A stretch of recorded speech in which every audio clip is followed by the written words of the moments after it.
Namasukan ako bilang maid. Oo, katulong po. Yaya. All around kasambahay. Pero taas noo ako sa naging trabaho ko. Marangal yun. Kasama yung kapatid mo, ha? Yeah. Pagkain mo naman kami, oh. Ano bang bahala?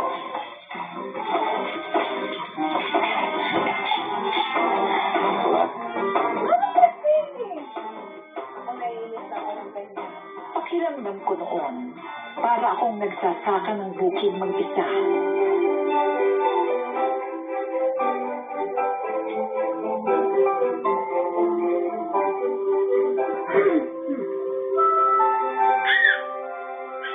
Pero gaya nila Papa at Mama, Hindi ka uuwi. Keri-keri mo naman ito, hindi ba? Uuwi ka lang. Kapag naganda ka ng balita ko.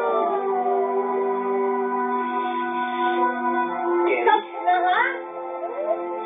Ayoko nang pupukpuk ng kanina ko ba? Nagalit na yung pipi. Mama, nakalit na ako yung bibig. Napupok-straight na ako.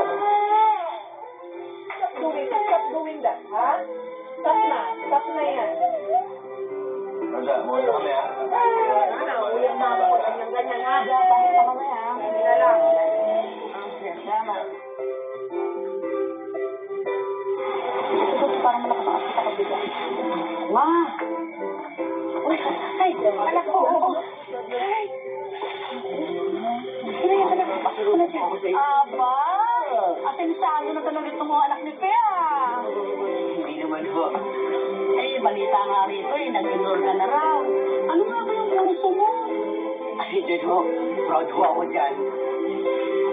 Bachelor of Science in Hospitality Industry Management.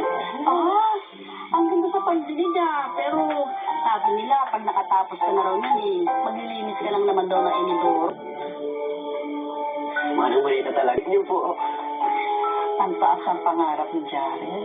Pero tignan natin kung makaka-graduate.